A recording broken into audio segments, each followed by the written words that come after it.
Lily's tiny voice barely rose above the wind. Daddy said, "We don't belong here anymore." For a heartbeat, I couldn't breathe. My 3-year-old daughter sat on our front porch, hugging her worn teddy bear so tightly that its little brown ears were bent flat. A pink backpack rested beside her, half buried in fresh Colorado snow. Her cheeks were red from the cold, and tiny snowflakes clung to her blonde curls. The Christmas lights I'd spent 3 weekends hanging before my deployment blinked cheerfully above her head as if mocking us. I looked through the living room window. Jason was inside. He wasn't searching for us. He wasn't worried. He was laughing. A woman I'd never seen before stood beside him on the ladder, placing the star on top of our Christmas tree. Jason wrapped one arm around her waist while she laughed and kissed his cheek. The stockings I had embroidered years ago still hung over the fireplace. Mine was gone. In its place hung one with another woman's name. I didn't knock. I didn't scream. I simply bent down, lifted Lily into my arms, picked up her little backpack and whispered, "Come with Mommy." As I carried her back toward my SUV, neither of them ever looked out the window. They had no idea they had just changed all of our lives forever. 3 days earlier, I hadn't imagined my Christmas ending like this. Captain Emily Carter, United States Army Logistics Corps. After nearly 7 months stationed at Fort Carson, overseeing supply operations for a large training exercise, I'd finally received permission to take leave 3 days earlier than expected. Jason believed I'd be home the day after Christmas. I planned to surprise him. During the 4-hour drive home, I'd imagined everything. Jason opening the front door with that crooked smile I'd fallen in love with nearly a decade earlier. Lily squealing, "Mommy!" Hot chocolate. Christmas movies. One peaceful holiday after months of duty. I even stopped at a small toy store outside Colorado Springs to buy Lily the stuffed golden retriever she'd pointed at before I deployed. It was sitting on the passenger seat beside me when I pulled into our neighborhood just after sunset. The street looked exactly as I remembered. Neighbors had decorated every rooftop. Children pulled sleds through the snow. Someone down the block played Silent Night. Everything looked like the Christmas I'd dreamed about overseas. Until I saw my daughter.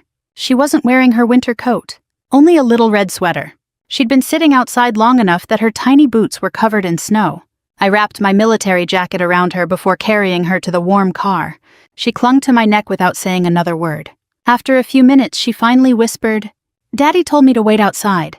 My hands tightened around the steering wheel. "Why, sweetheart?" She looked down at her teddy bear. "He said his friend needed my room." Friend? Children often tell the truth in the simplest words. I looked back at the house one last time. Through the glowing front window, I could still see Jason pouring 2 glasses of wine while Christmas music played. He raised one glass. The woman laughed. Neither noticed the empty porch. Neither noticed the tire tracks leading away from the house. I started the engine.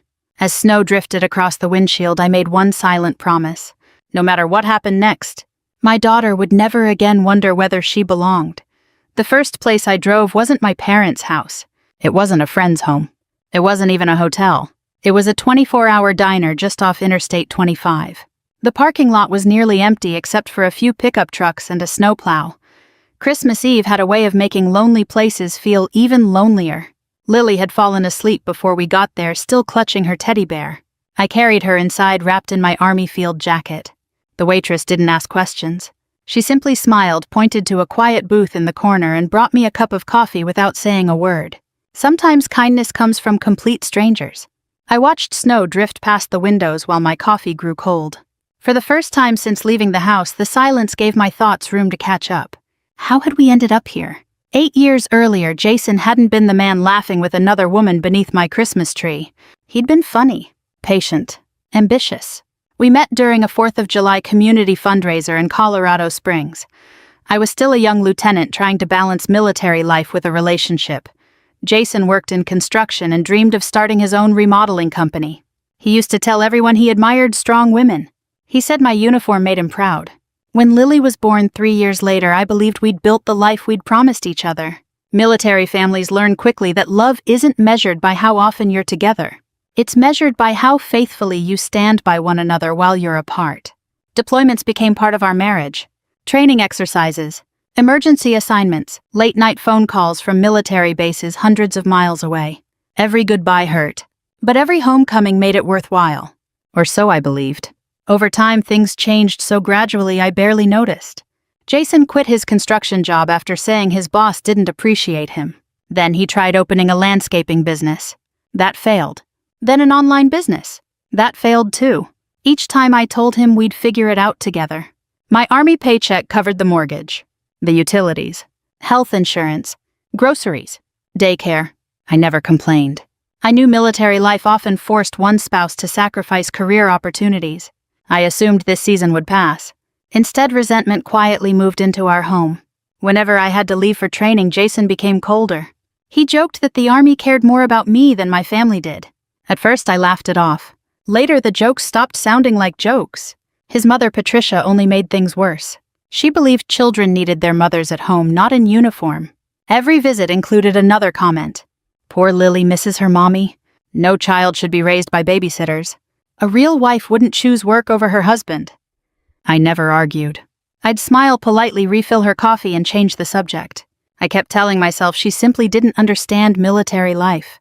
Looking back, I realized silence isn't always peace. Sometimes it's permission. Lily stirred in her sleep, her tiny fingers tightening around my sleeve. I kissed the top of her head. Nothing Jason had done tonight would change one truth. She was watching me. Every choice I made from this moment forward would teach my daughter what love and self-respect looked like. Outside, Christmas lights reflected against the snowy pavement. Inside, I pulled out my phone. There were already 6 missed calls from Jason. I didn't answer. Instead, I searched for one number I hoped I'd never need. Fort Carson Legal Assistance Office. The office would be closed for Christmas, but it would reopen. And when it did, I'd be ready. By the time Lily and I checked into a small roadside motel, it was nearly 10 o'clock on Christmas Eve. The motel sat just outside Colorado Springs, tucked between a gas station and a family-owned diner. It wasn't fancy, but the elderly woman behind the front desk greeted us with genuine warmth. "Merry Christmas," she said softly as she handed me the room key. I smiled the best I could. "Merry Christmas." The room smelled faintly of pine-scented cleaner. There was a small artificial Christmas tree in one corner with colored lights blinking unevenly. It looked nothing like the beautiful tree I'd decorated in our living room a week before leaving for Fort Carson. Yet somehow it already felt more peaceful. Lily climbed onto the bed and placed her teddy bear beside the tiny tree. "Will Santa know where I am?" she asked. My heart nearly broke. I knelt beside her. "Sweetheart," I said, gently brushing a curl away from her face. "Santa always finds little girls with kind hearts." She studied me for a second before asking the question I'd been dreading. "Is Daddy mad at us?" Children never ask the easy questions. I took both of her little hands in mine. "No, honey." "Then why did he say we don't belong?" For several long seconds, I searched for words that wouldn't leave scars. Finally, I answered as honestly as I could. "Sometimes grown-ups make very bad choices." "Did we do something bad?" "No." I kissed her forehead. "You did absolutely nothing wrong." She leaned against me and slowly closed her eyes. Before she fell asleep, she whispered one last thing. "I'm glad you came home, Mommy." Those 6 simple words gave me more strength than she could ever understand. Across town, Jason had no idea where we were. He assumed I was still hundreds of miles away. Inside our house, Christmas music echoed through the living room as he and his mistress, Melissa, opened presents beside the fireplace. Melissa snapped photos with her phone. Jason laughed. They uploaded pictures almost immediately. Perfect Christmas. Starting new traditions. Friends and neighbors began liking the photos within minutes. Most had no idea the woman in those pictures wasn't Jason's wife. Neither did they know that the little girl who should have been opening presents was sleeping in a motel room.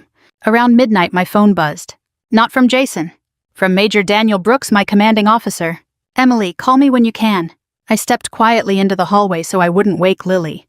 When I returned his call, he answered on the second ring. "Captain Carter." "Yes, sir." There was a brief silence. "I wasn't calling as your commanding officer." I already knew. I saw Jason's Christmas pictures. Word traveled quickly in military communities, especially when families knew each other. "I'm sorry," he said quietly. "So am I." He hesitated. "If you need time or resources, the Army takes care of its own." For the first time that night, tears finally came. Not because of Jason, but because someone had reminded me I wasn't alone. After we ended the call, I stood outside beneath the falling snow. The cold air stung my face, but it also cleared my thoughts. Jason believed he had embarrassed me. He believed he'd replaced me. He believed I'd disappear quietly.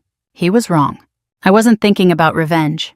I was thinking about Lily, about stability, about truth, about building a life where my daughter would never question whether she belonged.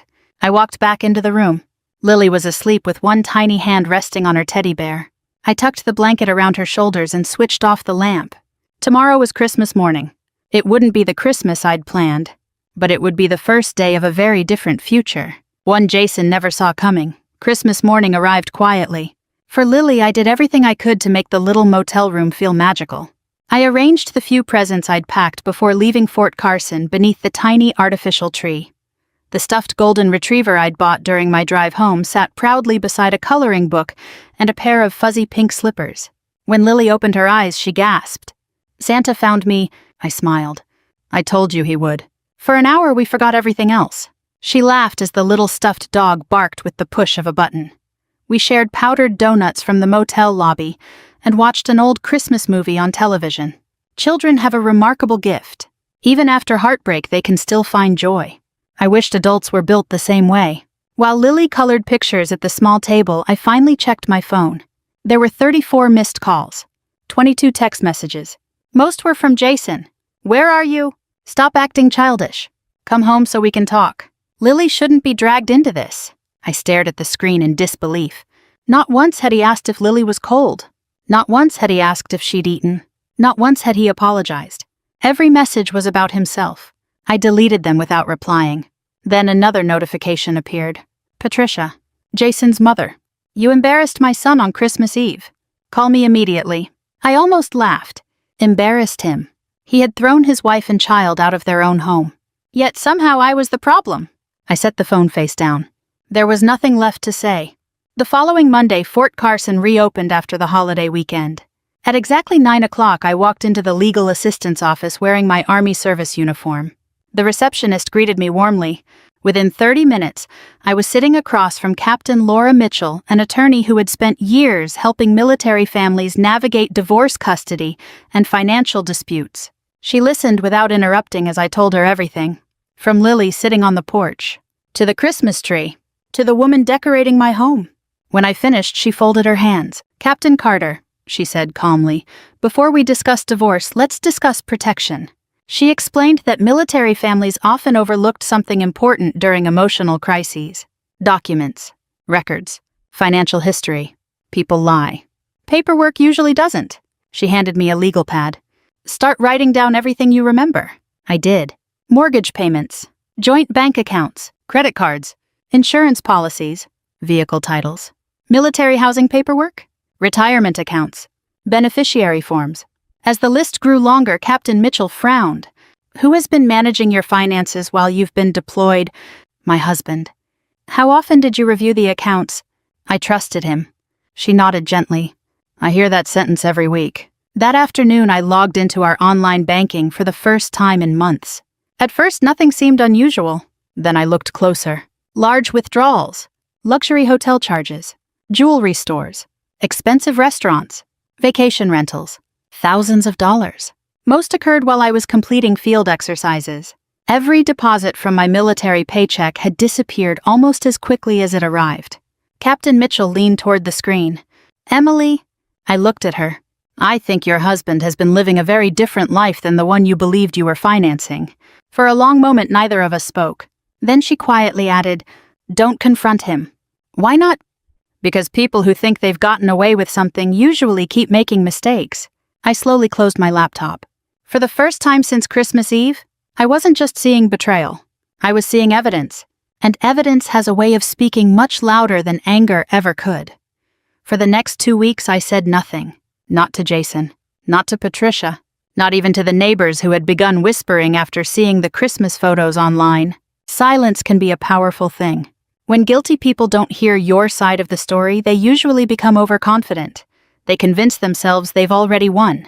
Jason certainly did. Every morning another text appeared. "Emily, stop making this difficult. We can work something out. Just sign the divorce papers." He'd already decided how our marriage would end. What he didn't know was that Captain Laura Mitchell had advised me to let him make the first move. "He believes you're reacting emotionally," she told me during one of our meetings. "That makes people careless." She was right. 3 weeks after Christmas, Jason officially filed for divorce. The petition arrived by certified mail. He requested the house, primary possession of nearly all our furniture, one of our vehicles, and unbelievably, he also requested spousal support. I read the paperwork twice before looking up at Captain Mitchell. He wants me to support him. She gave a small nod. He claims he sacrificed his career to support yours. I almost laughed. Jason had quit every job on his own. I'd never asked him to. Captain Mitchell slid another folder across her desk. Let's look at the financial records. For the next 3 hours, we compared bank statements with tax returns. Almost immediately, patterns began to appear. Charges from luxury hotels while I was away on training. Designer clothing purchases. Fine dining. Jewelry. Airline tickets. None of it matched the life Jason claimed he was living. Then Captain Mitchell stopped scrolling. Emily, she enlarged one transaction. It wasn't the amount that caught her attention. It was the signature. I didn't authorize that, I said quietly. You didn't. She opened another document. Then another. The signatures were similar to mine, but not mine. Someone had been signing my name. My stomach tightened. There are several of these. We kept digging. The deeper we looked, the worse it became. Jason had opened a credit card using our joint financial information. He'd transferred money between accounts without discussing it. He'd even claimed business expenses for equipment that apparently didn't exist. Captain Mitchell leaned back in her chair. This isn't just a divorce anymore. I knew exactly what she meant. Meanwhile, Jason continued behaving as though everything was under control. Mutual friends later told me he often joked that I'd eventually come crawling back. Patricia encouraged him. Emily's too proud to admit she needs you, she'd say. Neither of them realized that every careless decision they made was creating another piece of evidence. Then came the mistake that changed everything. One afternoon, Captain Mitchell called me. I need you to come in. When I arrived, she handed me a printed document. Your husband submitted a sworn financial affidavit. I read it carefully. Jason claimed he had almost no savings, almost no income, almost no valuable assets. Captain Mitchell quietly placed another folder beside it. Bank records, credit card statements, vacation receipts, jewelry purchases, wire transfers. The dates matched perfectly. He lied under oath, I whispered. She nodded once. And now we can prove it. For the first time since Christmas Eve, I felt something shift inside me. Not satisfaction, not revenge, relief. Because the truth no longer depended on my words. It lived inside documents, inside signatures, inside bank records. Facts don't lose their temper. They don't exaggerate. They simply wait to be discovered. As I left the office that afternoon, my phone buzzed again. Jason. I let it ring. A few seconds later, another message appeared. You should have signed when I gave you the chance. I looked at the screen for a long moment before slipping the phone back into my purse. He still believed I was afraid. He still believed he was in control.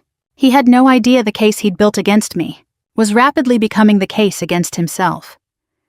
By the following December, my life looked nothing like it had a year earlier.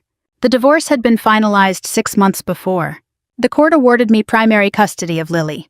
The house had been sold, and after the mortgage and debts were settled, I used my share to buy a modest 3-bedroom home just outside Colorado Springs.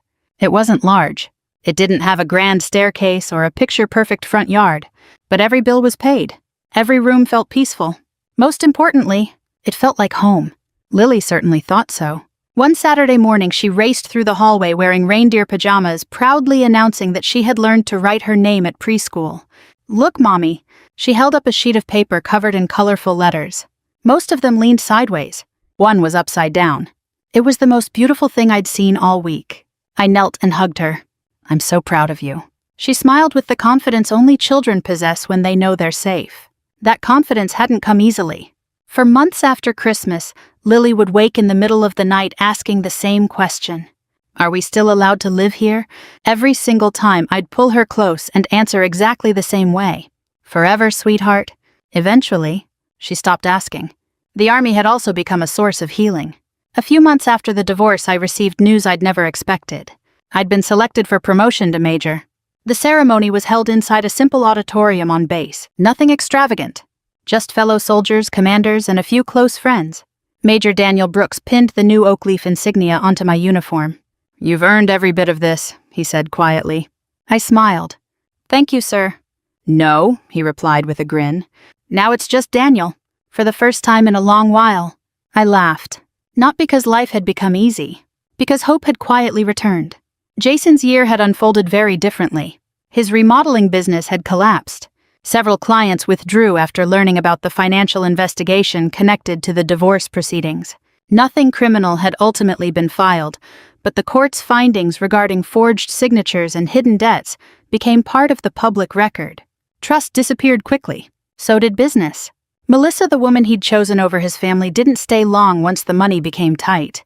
According to mutual friends, she'd packed her belongings one afternoon while Jason was at work. She left behind nothing more than a short note. People who build relationships on betrayal often discover they lack the foundation to survive ordinary hardship. Jason learned that lesson the hard way. A week before Christmas, there was a knock at my front door. I opened it to find Jason standing on the porch. He looked older than I remembered. The confident smile was gone. Dark circles framed tired eyes. He held a small gift bag decorated with snowflakes. I brought something for Lily. I looked at the bag, then at him. Lily's decorating cookies with our neighbors. I'll wait. You don't have to. Silence settled between us. Finally, he spoke. I've been wanting to say this for a long time. I didn't answer. I was wrong. The words seemed difficult for him. I thought I was chasing happiness. He looked toward the snow-covered yard. I threw away the people who actually loved me. I listened quietly. Months earlier, I had imagined this conversation countless times. I thought I'd feel victorious. Instead, I simply felt calm. I hope you become the father Lily deserves, I said gently. His eyes filled with tears. What about us? I shook my head. There isn't an us anymore, Jason. Not because I hated him. Because I'd finally learned the difference between forgiveness and going backward. He lowered his head. For the first time since I'd known him, he had no argument left. Jason's visit stayed with me longer than I expected. Not because I missed him. That chapter of my life had already closed. But seeing the regret in his eyes reminded me of something I'd learned during my years in the army. Some wounds heal. Some become scars. And some mistakes stay with you for the rest of your life. I couldn't erase what Jason had done. Neither could he. A few days before New Year's, my phone rang while Lily and I were baking sugar cookies. The caller ID surprised me. Patricia. For several seconds, I considered letting it go to voicemail. Instead, I answered. Hello. Silence, then a shaky voice. Emily, may I speak with you? It wasn't the sharp, judgmental tone I'd grown accustomed to over the years. It sounded frightened. I can talk for a few minutes. She took a deep breath.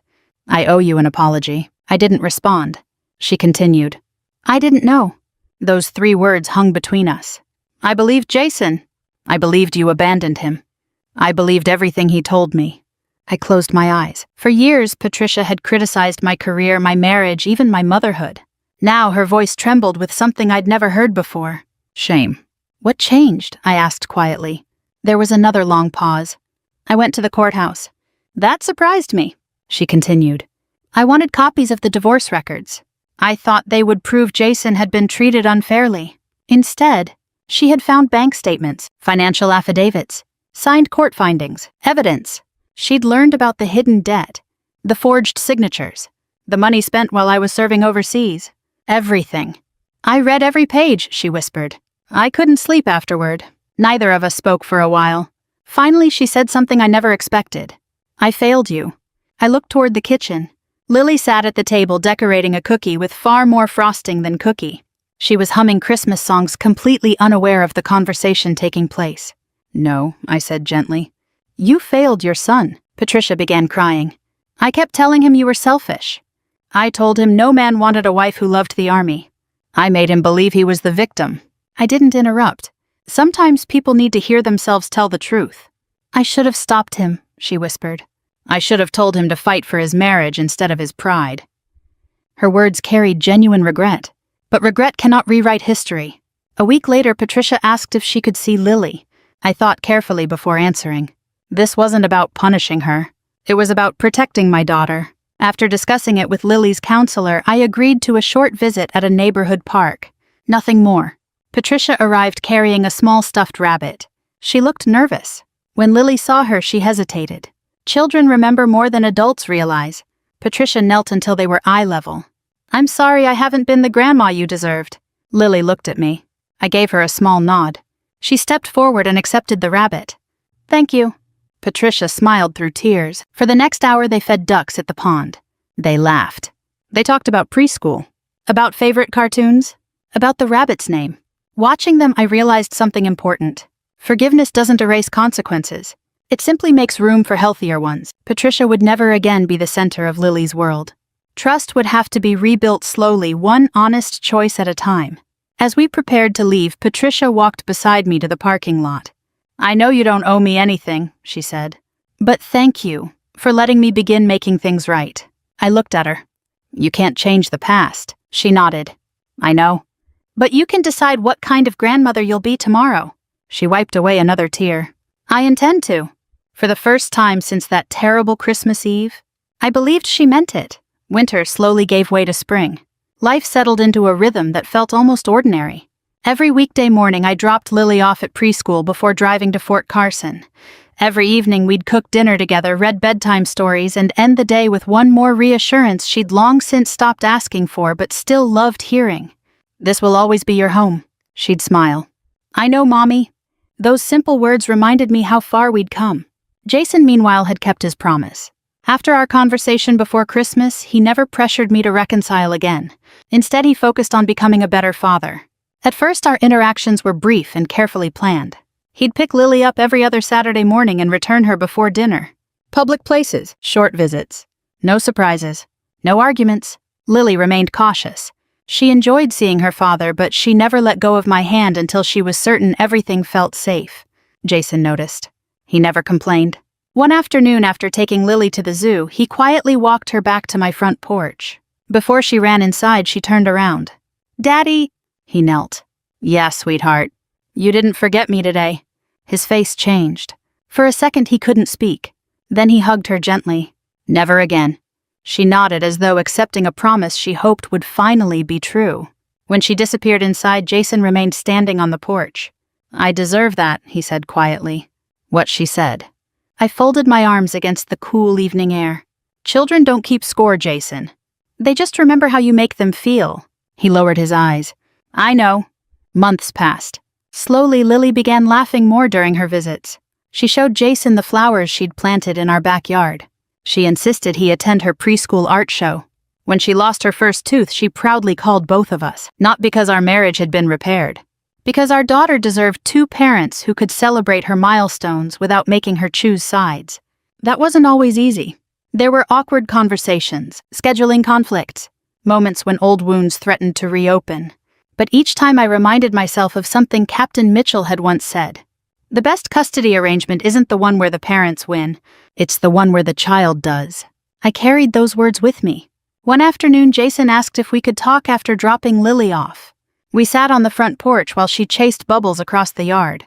"I've been seeing a counselor," he said. I looked at him surprised. "For almost 8 months," he gave a small embarrassed smile. I finally realized blaming everyone else was easier than facing myself. I didn't interrupt. I kept telling myself I lost my marriage because of the army. He shook his head. "The truth is, I lost it because I stopped respecting the woman who loved me." The honesty in his voice felt different now. There were no excuses, no attempts to rewrite history, only accountability. "I'm glad you're doing the work," I said. "Not for me. For Lily." He smiled faintly. "That's exactly why I'm doing it." As he stood to leave, Lily came running toward him with another drawing she'd made. 3 stick figures stood beneath a bright yellow sun. One was wearing a green army uniform. The other 2 held hands. Across the top, she'd written in oversized crooked letters, "My family." Not the family we once imagined, but perhaps in time, the family she needed most. 5 years passed more quickly than I ever imagined. Lily was no longer the frightened little girl who had once sat shivering on a porch with nothing but a teddy bear and a tiny backpack. Now she was 8 years old, confident, curious, always asking questions. She loved books almost as much as she loved climbing trees, and she insisted on saluting every American flag she passed because, as she proudly told everyone, "My mom serves our country." Every time she said those words, I smiled, not because of the uniform, but because she said them without fear, without shame, without wondering whether she belonged. Life had settled into something neither Jason nor I could have imagined after that Christmas Eve. We weren't friends.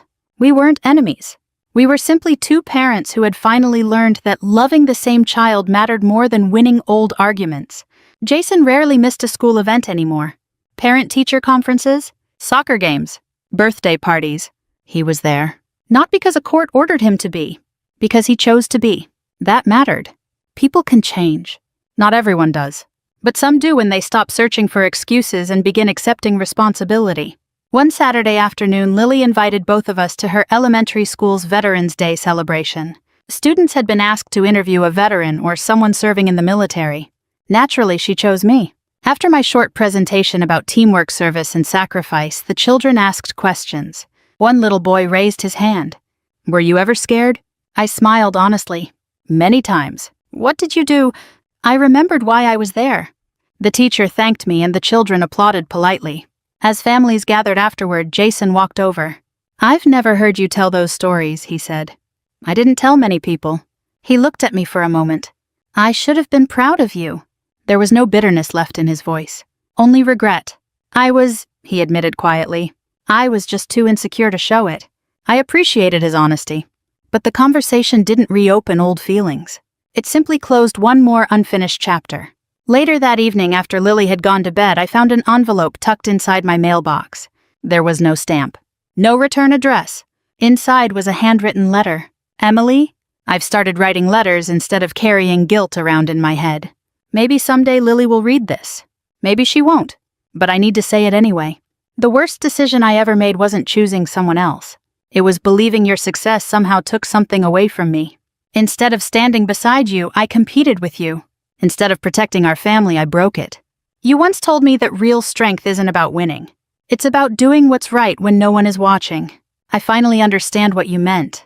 Thank you for never teaching Lily to hate me, Jason." I folded the letter carefully and placed it inside a memory box. Not because I wanted to remember the pain, because I wanted to remember the lesson. Forgiveness isn't pretending the past never happened. It's refusing to let the past control the future. That Christmas, Lily asked if both her father and Grandma Patricia could come over for dinner. I looked at her hopeful face. Then I smiled. "I think that's a wonderful idea." She threw her arms around my neck. "It's going to be the best Christmas ever. Maybe it wouldn't be perfect. Families rarely are. But for the first time in years, it would be peaceful. And sometimes peace is the greatest gift of all." Christmas arrived once again. Only this time the house felt different. Not because it was larger. Not because life had suddenly become perfect. But because peace had quietly taken the place of pain. Snow drifted gently across the front yard as Lily hurried from window to window, checking every few minutes to see who had arrived. "They're here," she shouted. I smiled as I opened the front door. Jason stood outside holding a pecan pie from the bakery Lily loved. Beside him was Patricia carrying a tin of homemade Christmas cookies. Neither of them looked like the people I had watched through my living room window years earlier. Time had softened them. More importantly, truth had changed them. "Merry Christmas," Jason said quietly. "Merry Christmas," I replied. No awkward silence. No pretending the past had never happened. Just simple courtesy between two people who had learned hard lessons. Lily raced forward and hugged her father first. Then Patricia. Finally, she grabbed all three of our hands. "Come on. Dinner's getting cold." We laughed. The dining room wasn't extravagant. A roasted turkey. Mashed potatoes, green bean casserole, homemade rolls, pumpkin pie. It looked very much like the Christmas dinners I remembered from my own childhood. As we sat down, Lily looked around the table with a huge smile. "I'm glad everybody came." No one spoke for a moment. Then Jason quietly cleared his throat. "I'd like to say something." He looked at Lily first. "When you were little, I made choices that hurt you." His voice trembled. "I can't change those choices. But I promise I'll spend the rest of my life trying to be the father you deserve." Lily reached across the table and squeezed his hand. "I know, Daddy." Patricia wiped away tears. "So will I," she whispered. "I wasn't the grandmother you deserved either." Lily smiled at her. "You can start now. Children have a beautiful way of making forgiveness sound simple. Adults know it isn't. Forgiveness takes time, honesty, consistency, and countless small choices made day after day. After dinner, we stepped outside to watch the neighborhood children build snowmen. Lily ran ahead laughing as snowflakes landed on her mittened hands. Jason stood beside me on the porch. "I still think about that Christmas," he admitted. "So do I. I wish I could erase it." I looked toward Lily. "I don't." He turned toward me surprised. "If that night had never happened," I said softly, "I might never have discovered how much stronger I really was." He nodded slowly. "I understand. And Lily, I smiled as our daughter proudly showed Patricia her lopsided snowman. She grew up knowing that love isn't proven by promises. It's proven by actions. Jason looked at Lily for a long moment. I finally understand that too. Later that evening, after everyone had gone home, Lily helped me place the last ornament on our Christmas tree. She looked up at me. Mommy? Yes, sweetheart. Are we a happy family? I wrapped my arm around her shoulders.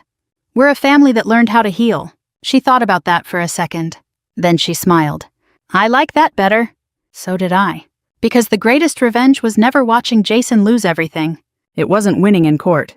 It wasn't proving him wrong. The greatest victory was building a life where my daughter felt safe, loved, and never again questioned where she belonged. Sometimes the people who hurt us expect us to spend the rest of our lives chasing revenge. The most powerful response is to build a future so full of peace that their betrayal no longer has the final word. If this story touched your heart, take a moment to reflect on the people who have stood by you through life's hardest seasons. If you believe forgiveness is strongest when it's paired with wisdom and healthy boundaries, please consider sharing this story with someone who may need its message. And if you'd like to hear more heartfelt stories about family resilience and second chances, we'd be honored to have you subscribe and join us again. The end.